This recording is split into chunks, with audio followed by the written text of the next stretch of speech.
And we are at the Green Party's 2016 Presidential Nominating Convention here in Houston, Texas, on the campus of the University of Houston. And approximately 3:30 p.m. today, Central Time, the Green Party nominated Dr. Jill Stein and Ajamu Baraka for presidential and vice presidential nominees. And we'll have a short press conference. We're not going to do speeches or presentations. We're just going to go directly to questions and answers.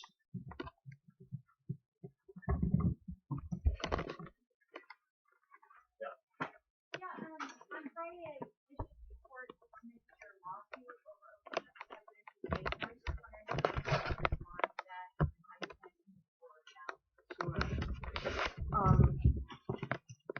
This was certainly expected, and the court has been dismissing cases to try to open up our debates for decades, really. And I think this will be decided in the court of public opinion, not in the, what shall we say, the rather clueless court of law that has proven really unable to understand that our democracy has a problem and that there's a problem with debates when the commission controlling the rules is the two major political parties who are looking to silence political opposition. So I think the American people not only have a right to vote, but have a right to know who we can vote for.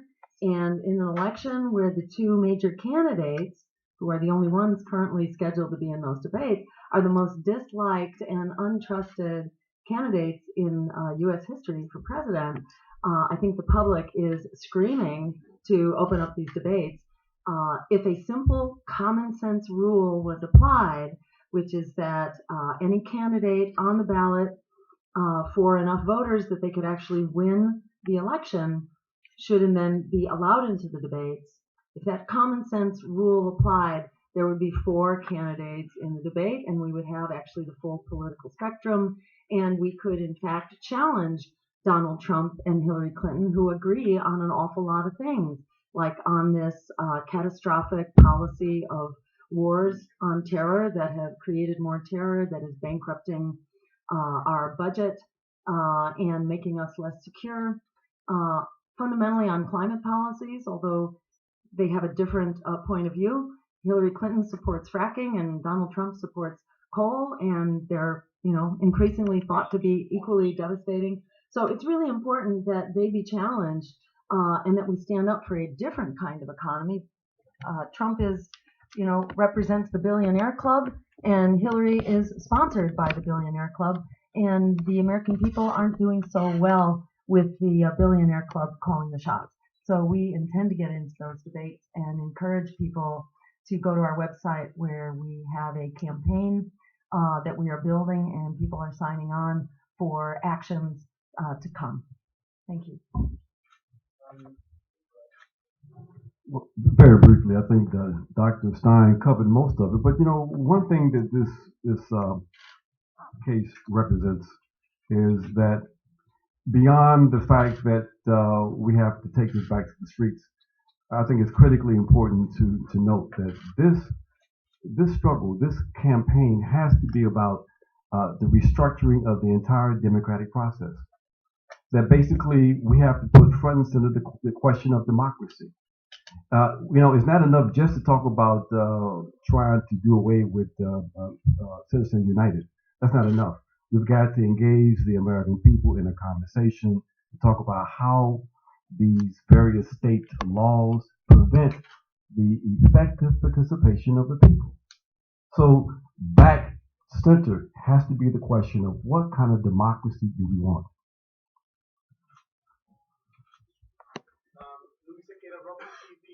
There were some rumors that the Green Party has invited Bernie Sanders either to run with you as a partner or to run as a face for the Green Party. Is this true? What happened? What was his answer? And the only question is, after Bernie Sanders has endorsed Hillary Clinton, all the Sanders supporters, or most of them, it looks the Green Party. How do you feel about it?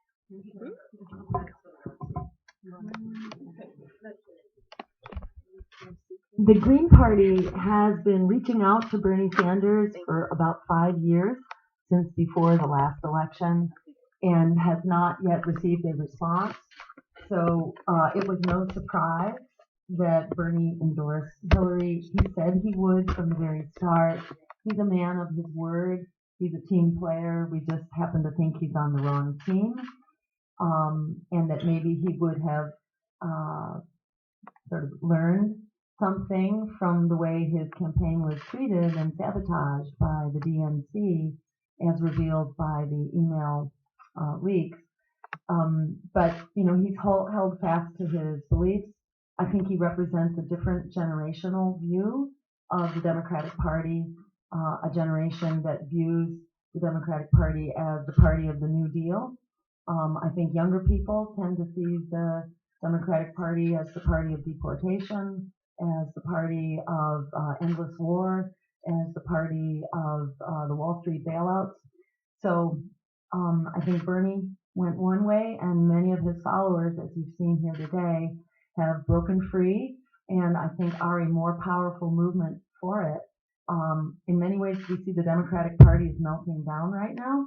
It had a major split, and Hillary Clinton only continues to move to the right with the appointment of a very centrist, pro-banker, anti-choice vice presidential running mate, and Bernie Sanders was sort of wiped off the public discussion at the DNC, where he was given a very minor role on a Monday night. And one of his major spokespeople, Senator Nina Turner, was denied a chance to actually speak on his behalf. So I think in many ways we see the house of cards is falling down, both for the Democrats. Republicans are endorsing Hillary Clinton. The mainstays of the Republican Party are coming over into the Democrats, and the progressives are leaving the Democrats. So this in many ways is a realignment election. And we're watching a demo Republican Party emerge under Hillary Clinton's campaign, and we're seeing the Green Party rise up as a party of by and for the people. Will the Green Party presidential ticket be on the ballot in all 50 states? And what's your attitude towards the Libertarian Party?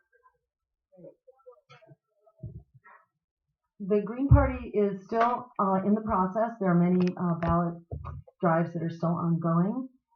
We're currently on the ballot for somewhere around 70 or more % of voters. It was 60-some%, and then we just got on the ballot as 6 states or so just closed, and we won in all of those states. So we're in the process of achieving virtually all of the ballot access thresholds. We have several court cases ongoing as well for where there have been excessive barriers raised against us. So, and we have won some of those battles already. So we're hoping to be on the ballot for just about every voter, if not 100%, then perhaps 95 or 98% of voters, and to be on as write-ins where we're not actually on the ballot. We very much support the right of the Libertarians to be in this race. They should be included because they too are on the ballot for a majority of voters, enough to potentially win. And the American people are really hungry for more voices and more choices. Hi, I was just wondering, you talk a lot about the LGBTQ community, and I hear a lot of things to assist that community. What specifically would you do for the trans community to help them with safety, housing, and healthcare? Great. So we need to ensure the rights of all of our residents in the country, regardless of their gender identity, their sexual preference, their religion, their race, and so on. That LGBTQ members of the community, trans members of the community, are entitled to their full rights, and we should, support not only marriage equality, but access to housing equality, assurance that they will not be fired from their job. We've heard talk about assuring those rights within government jobs. We need to actually stand up and advocate for those rights across the board. And that includes in healthcare, where the trans community has particular health needs that should be met, and that's part of why we advocate for a Medicare for All system, where your care is up to you and your healthcare provider. But short of that, we are standing up for full healthcare access and treatment for the trans community. And the final point is just about safety, that the trans community, as you know, is very much the victim of violence and bullying, and it starts in schools and it goes on from there. And we need to be standing up and going to bat for their safety, for ensuring that that we do not look the other way from a culture of bullying and intimidation that comes down, especially hard on the trans community, especially the trans community of color. Thank you. Before we continue, I'd like to acknowledge the presence of someone here, Dr. Cornell West, one of our keynote speakers today. Now we will move on. Mike? Mr. Baraka, as Vice President, do you have any special initiatives that you were working on? Well, good question. And before we get to 2017, I think one of the things that I would like to address is the real possibility for expanding the Green Party in the South. We have a real chance to really bring in large numbers of people in the South who at this point are disenfranchised because these are so-called red states. The Democrats are not going to be putting much money into those states. They're basically written off those states to the Republicans. Well, we believe that everybody has a right to participate. Everybody in every state should have a right to access the electoral process, and we want to have a conversation with people in those states to talk about how they can, in fact, empower themselves by relating to the Green Party. So we're going to take a look at that approach during this campaign. Now, once we win in 2017, Jill and I would talk about what specific parts of the program I will work on directly. But I can tell you that I'm very much concerned about, and will hope that Jill would allow me to work on some issues related to the question of peace and war. That basically we have to turn around the policies that have resulted in the insecurity that we see in this country and around the world. We have to reverse the commitment to permanent war. We have to be able to convince the American people that this can be a nation of peace and that we can find ways to cooperate with our neighbors. So that will be one of my priorities. Dr. Stein Ajamu Baraka with the Huffington Post. You mentioned the DNC move, and last week, quote, Democrats are now accusing Russia of manipulating our presidential election, exactly what DNC was caught doing. Do you view political wrongdoing, however potential or negative, as on par with what a lot of cybersecurity experts say was something instigated by controlling government or people allied with them? Well, let me say it's if in fact this was foul play from Russia, this is what goes on all the time. This is not something new or surprising. This is the way the game works, and there's nothing unusual or surprising about that. And I'll just note that there have been proposals for a treaty to stop this kind of backstabbing through cyberspace and spying through cyberspace and theft of data. There are treaties out there that the U.S. has not been willing to step up to and to promote. So we will certainly work very hard to put an end to this kind of backstabbing through cyberspace. But do you view what potentially may have been instigated by Russia or its allies as on par with the DNC, like for your tweet? You said in your tweet that it's just like what the DNC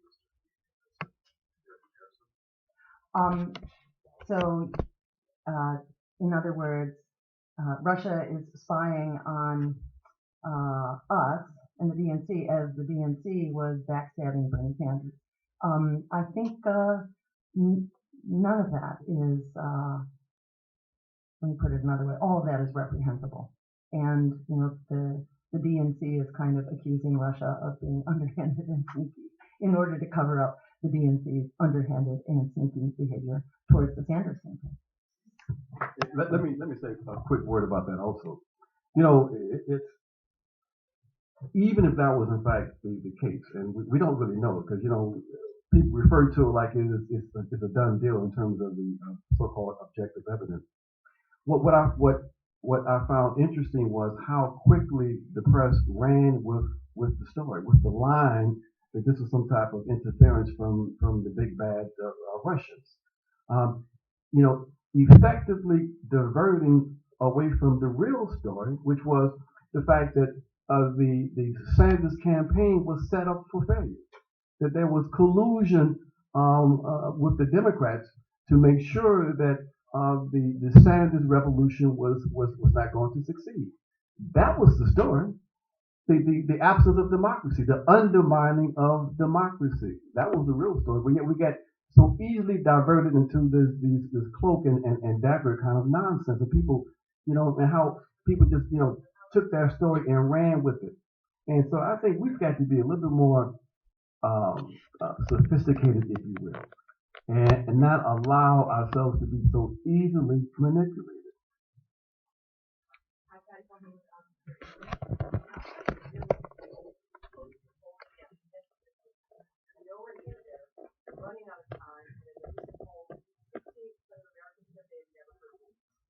And shall we say it's no surprise, considering that there's been a just about complete media blackout on our campaign. I consider it actually astonishing that the McClatchy-Meritz poll yesterday showed us at 6%, despite a complete media blackout.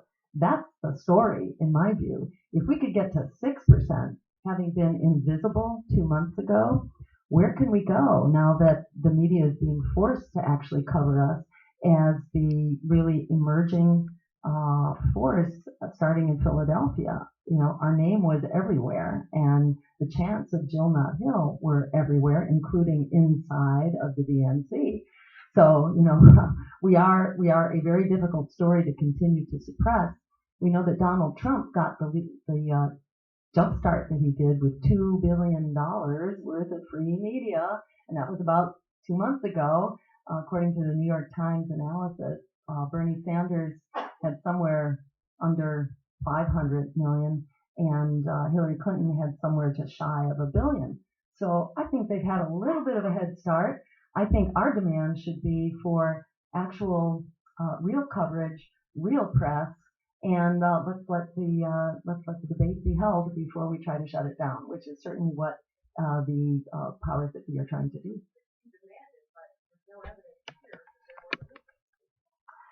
You're absolutely right, but we do have a thing called the internet, and we also have a thing, the internet, which has done some amazing things, organizing around Black Lives Matter, to stop the Keystone Pipeline, to protect the freedom of the internet and the open internet.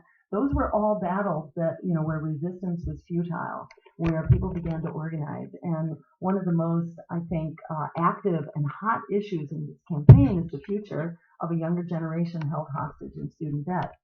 And that's 42 million people who do not have a future except for our campaign, which will cancel student debt like the powers that be did for the crooks on Wall Street who had crashed the economy. They found a way to bail them out. We can certainly find a way to bail out the students. As that word gets out, we have a very self-mobilizing and powerful force that actually constitutes a plurality of the vote. 42 million is enough to win a three-way race. So that's how we get, just in the last, 6 or 8 weeks, we have tripled our numbers in the polls without any coverage, from under 2% to 6% with zero coverage. So can we double it again? I would think so, and then some. So I'd say, hold on to your hat. We still have about 100 days. So there is time for a lot to happen. Dr. Stein, speaking about Black Lives Matter, there's tons of protests happening right now in Chicago with the release of the Paul O'Neill video. Corinne Gaines was shot by Baltimore County Police. But earlier today at this convention, a Black Green Party delegate, Charles Frazier, was detained and handcuffed, put in the back of a police car up to 35 minutes after a report of a suspicious person on campus by campus PD. Any response from the Green Party or yourself in particular on this incident happening at this convention? This is outrageous, and this is the first I'm hearing of it, and this is a symptom of a crisis which is nationwide, and this is the everyday experience of so many African Americans for whom it's not safe to drive in a car, for whom it's not safe to walk down the street, and that it is happening right here on the campus is a shame and a scandal. And thank you for the heads up about this, and we'll be looking into it. Appreciate it. Oh, sure. Yeah, I'm sorry. I really, I'm shocked also in a way, but in another way, of course, it's par for the course. Black males are always suspicious, even when we have the right uniform on. And as Dr. Stein said, this is something that we have to address here in this country, and we really intend to. One of the things that really is outrageous to me is that one of the reasons why police forces appear to operate with impunity is that there doesn't appear to be a consequence for these kinds of actions. Not only do we have someone being detained for 35 minutes, which is an assault on your dignity, we have people who are being murdered now almost every week, it appears.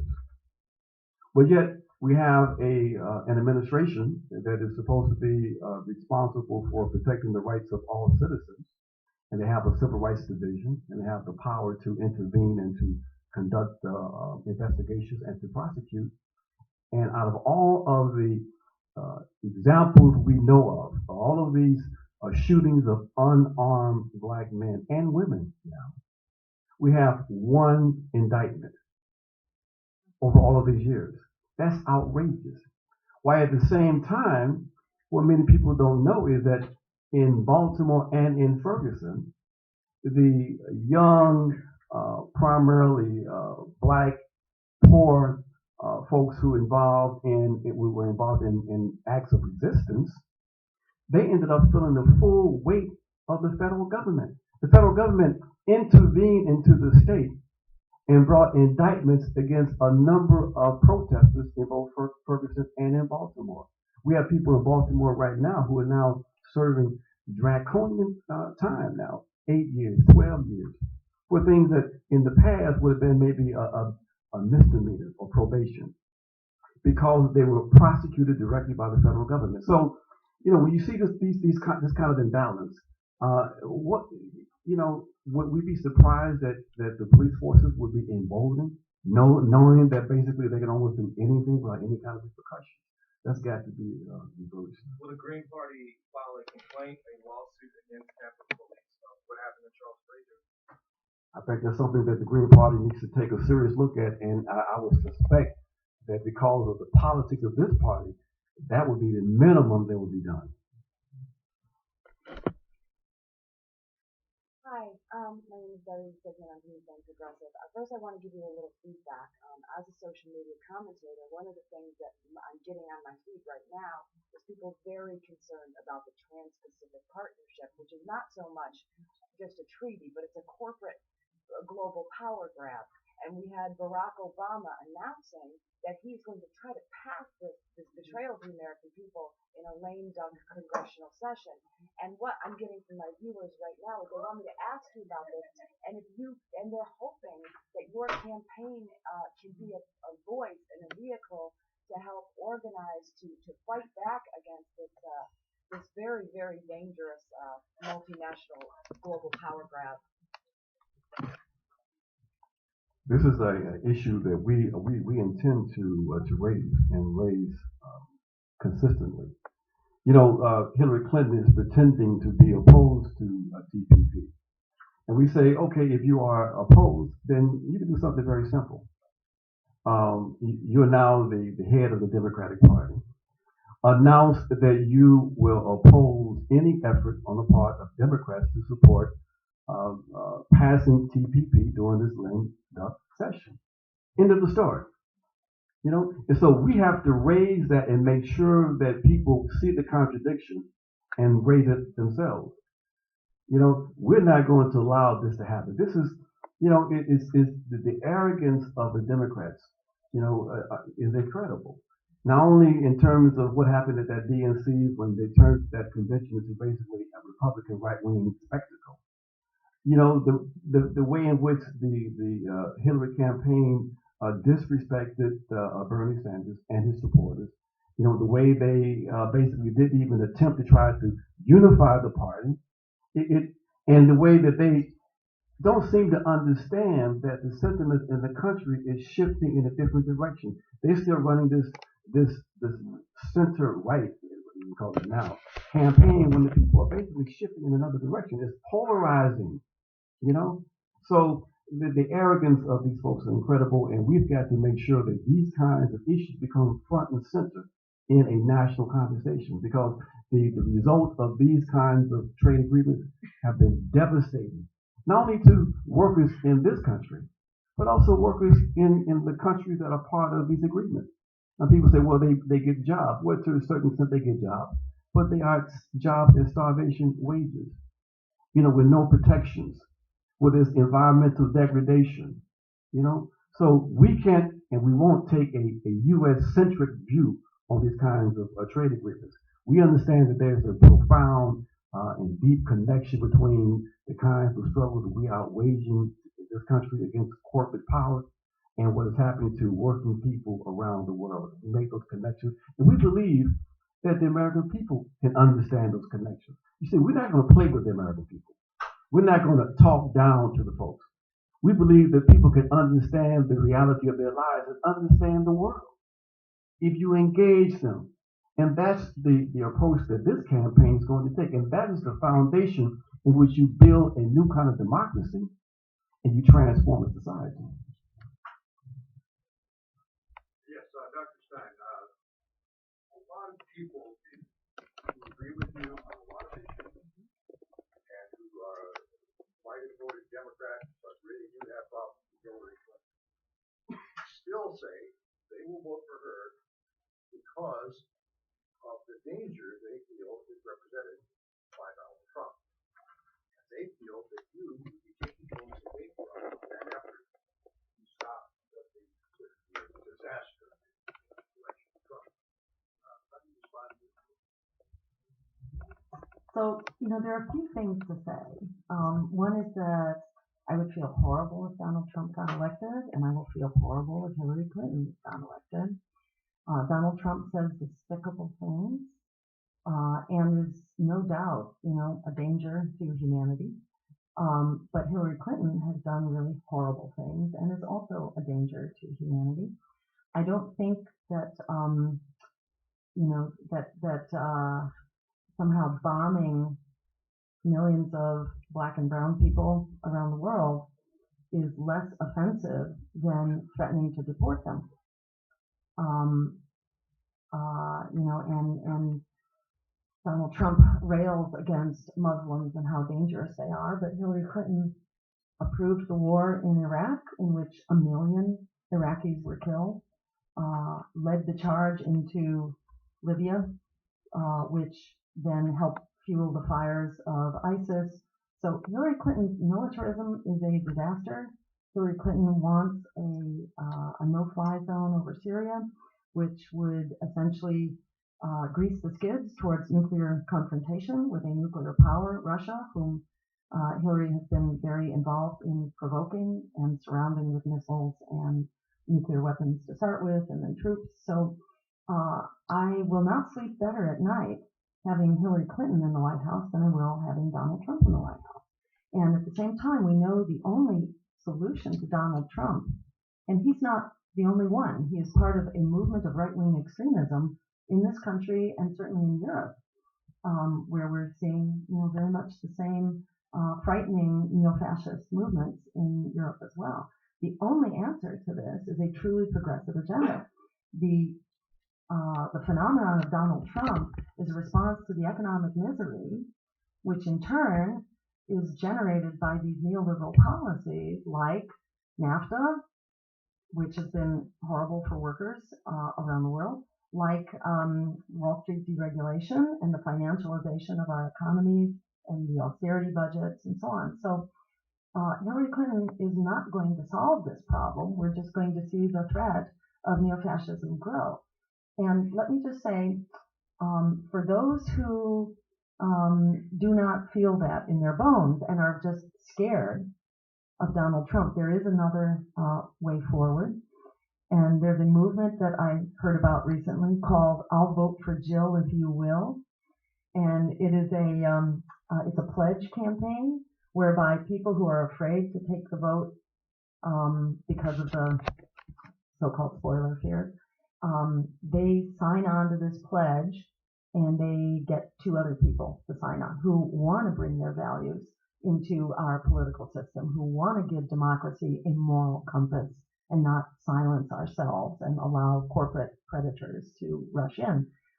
Such people have a system by signing this pledge and finding 2 more people. The idea is that pledge group only moves ahead once we have achieved critical mass, such that we have a plurality of the vote.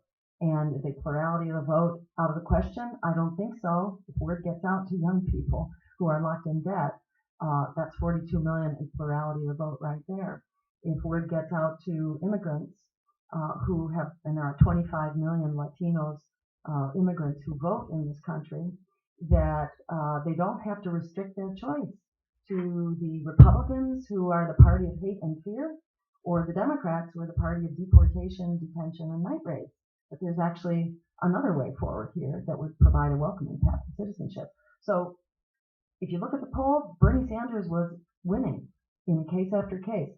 If there's spoiling of the election, we have the DNC to thank for eliminating the guy who could have beat back Donald Trump. We now carry that torch for that progressive agenda, which is truly the answer to Donald Trump. So we say, forget the lesser evil, fight for the greater good, like our lives depend on it, because they do. Can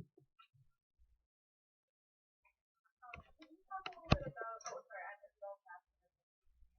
Can you talk about where you plan to allocate resources and time until November and where that Great. Okay. So in terms of our plans, we have been sort of hit by this storm, this whirlwind of support that basically started on the day that Bernie endorsed Hillary. Suddenly the floodgates opened in our fundraising. Unsolicited, money just started pouring in. So in the last 3 weeks, we've actually raised as much money as we have in the entire year and a half of the campaign up until then. So it's a whole new ball game. We're just now beginning to plan this. But our objective, number one is we need to complete our ballot drives. So those are still ongoing. That's where about 95% of our resources have gone into just ensuring that the American people have real choice in this election. Beyond that, our objective really is to organize at the local level and to hire organizers. There are many people who are coming over from the Sanders campaign now who've had a lot of experience that we hope to be bringing on, so that we have organizers in most of the states, and that we're doing field organizing 101. We're also doing some advertising, which is something we've never been able to do before. So those will be kind of our major targets, and how exactly the numbers divide up still remains to be seen. But hiring organizers and actually building organizations on the ground that will be here for the long haul, that aren't going away, is a major commitment. Hi there, I'm Lee McQueen with McQueen Press, and I was wondering if you can tell us a little bit more about the town hall you have scheduled with CNN, what you expect will come up, and maybe what you expect you'll say. Great. Well, thank you. Yes, it's really exciting that we finally, at long last, have a town hall with CNN. This is sort of the beginning of the lifting of the curtain on our campaign. And that's going to be on August 17th, and I believe it starts at 9 p.m. Eastern Time. And we will, will be answering the questions of the people, which is something we love to do.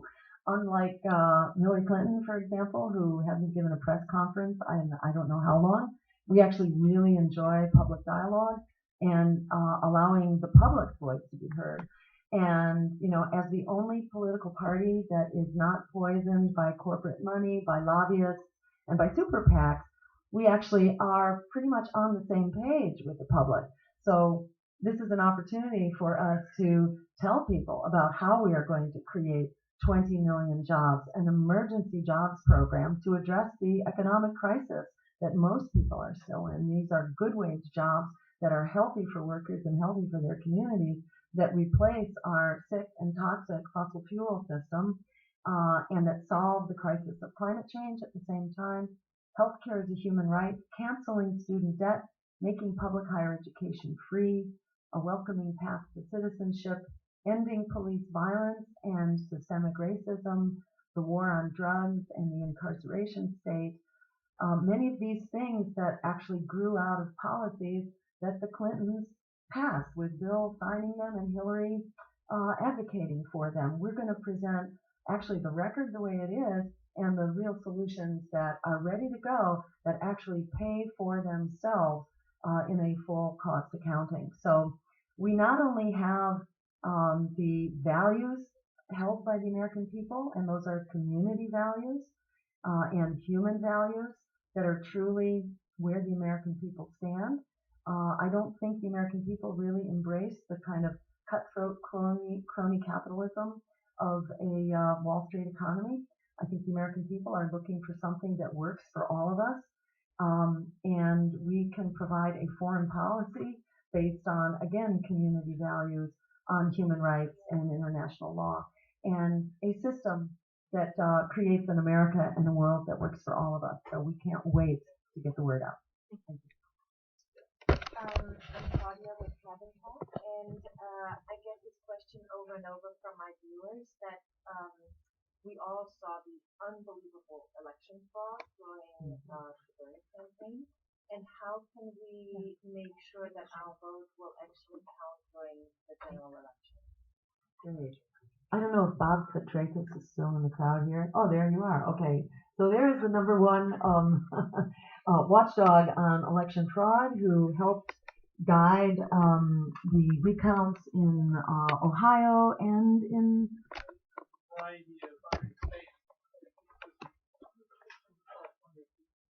Great. So, unlike the Democrats, we're not going to sit back and wait for it to happen. We're going to be watchdogging in advance. We're going to be blowing the whistle. We will be calling for international observers if need be. We'll be asking Jimmy Carter, to call it a human rights emergency and actually oversee elections here in the United States. We deserve full and fair elections in this country. Yes. Wayne Ashley from Texas Leftist. So just these are wonderful agendas that you have, and progressive and progressive agendas that you've laid out.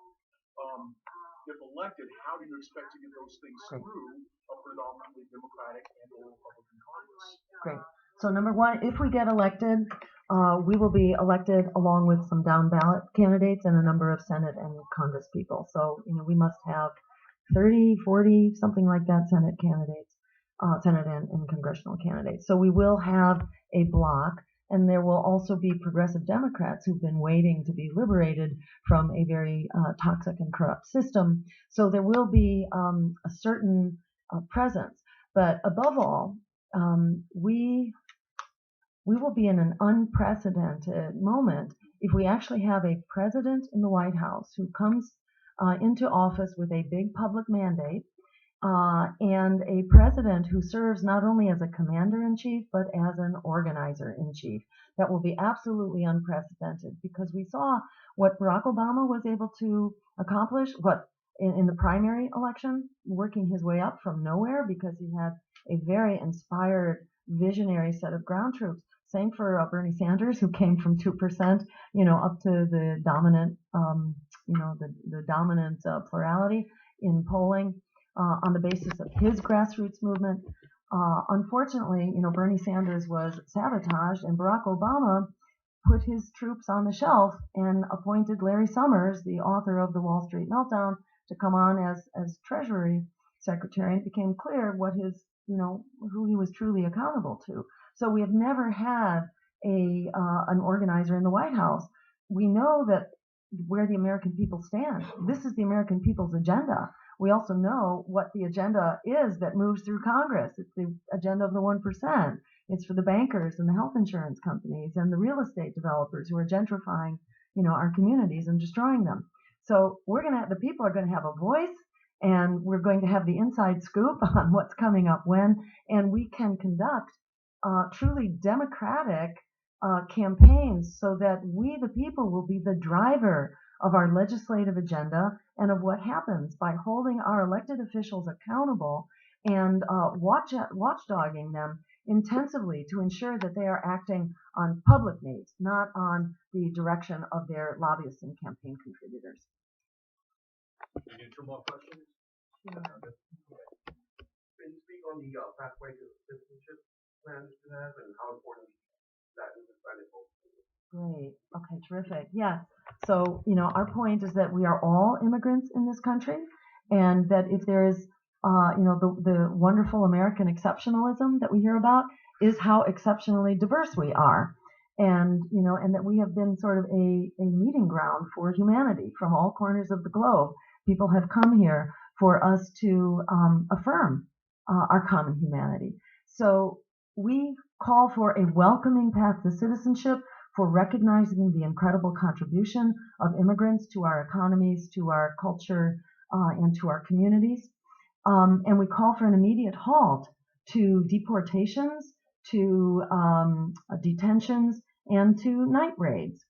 And we also call for fixing this crisis by actually stopping causing it in the first place through policies like NAFTA, which put millions of farmers out of work south of the border, policies like the drug wars, where 100,000 people have been killed in the last 5 or 6 years alone from the violence in Mexico due to our drug wars, and the invasions, coups, and death squads that we train that have overturned other democracies. The big wave of immigration has come from Honduras, Guatemala, and El Salvador in recent years. These are all democracies that were overthrown with the participation and support of the United States of America, including Hillary Clinton herself, who gave the thumbs up to this very violent corporate coup in Honduras, which we should stop funding right now. We need to stop providing the money for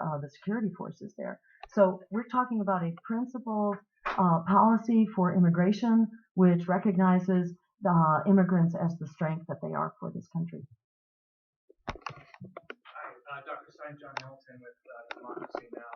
I've seen some criticism, comments you made to the Washington Post in the media recently regarding vaccines, with some scientific and skeptical bloggers saying that you're effectively dog whistling to the anti-vaccine movement.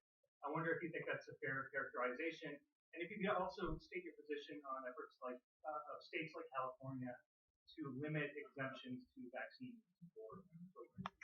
So I think it's pretty funny to call it dog whistling. This is an industry talking point. If you start to criticize the influence of the pharmaceutical industry on the FDA, that's dog whistling. They want to say that the anti-vax movement is the driver of criticisms of the FDA. It's actually the other way around. It's because people don't trust the FDA and its rulings that you have the uprising of an anti-vax movement. And this doesn't come out of nowhere. Just look at the studies on Vioxx that were suppressed for 5 years by the power of the industry. So because of the pharmaceutical industry, the FDA sat on scientific studies for 5 years while over 100,000 cases of serious heart disease developed due to Vioxx, while the studies were suppressed and neither physicians were notified and consumers were not notified. So this is how the pharmaceutical industry works, is to go on the offensive and to try to intimidate people who are calling for trustworthy institutions. And, I would say the enemy of science here is the influence of big money, which has hijacked our regulatory agencies. And this is not to comment about vaccines and autism. I co-authored a book with Physicians for Social Responsibility more than 10 years ago. It's available for free on the web if people want to check it. It's called In Harm's Way, Toxic Threats to Child Development, which looks at the whole spectrum of developmental disability. And it says, what could some of the drivers be here? And I want you to know that vaccines did not even make it into our list of things that might be causing this. So I think it's important to look at this sudden wave of concern about criticism of the FDA. Suddenly, I'm an anti-vaxxer, and that's the only thing that the press is covering about us. Well, we just saw in the leaked emails how the press was colluding with Hillary's campaign and the DNC in order to smear Bernie Sanders. Would that have anything to do with why suddenly these articles are all over the place that I'm an anti-vaxxer? How about we have health insurance to start with so that people can get the vaccines that they need and the health care that they need? They don't want to be talking about those issues. So this is the birther distraction of the 2016 campaign. I think it's important to just put it away.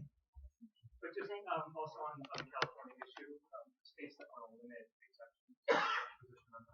I think we need to trust the FDA, or let me say, we need an FDA that we can trust, that can be recommending the right positions on this. Ordinary citizens, even physicians with a background in child development, should not have to watchdog the entire scientific literature on this.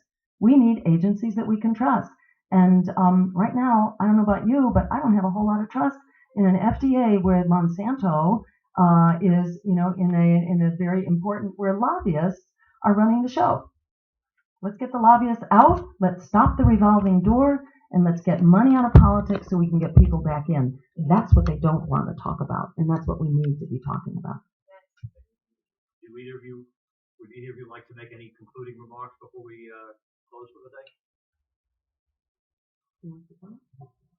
day? Just very briefly.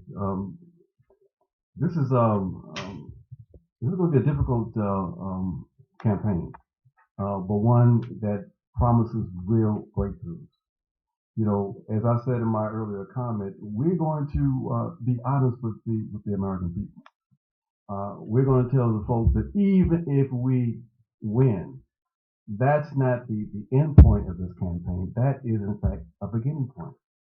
We understand that, because we have a program that promises real radical change, that we're going to be up against the entire state apparatus.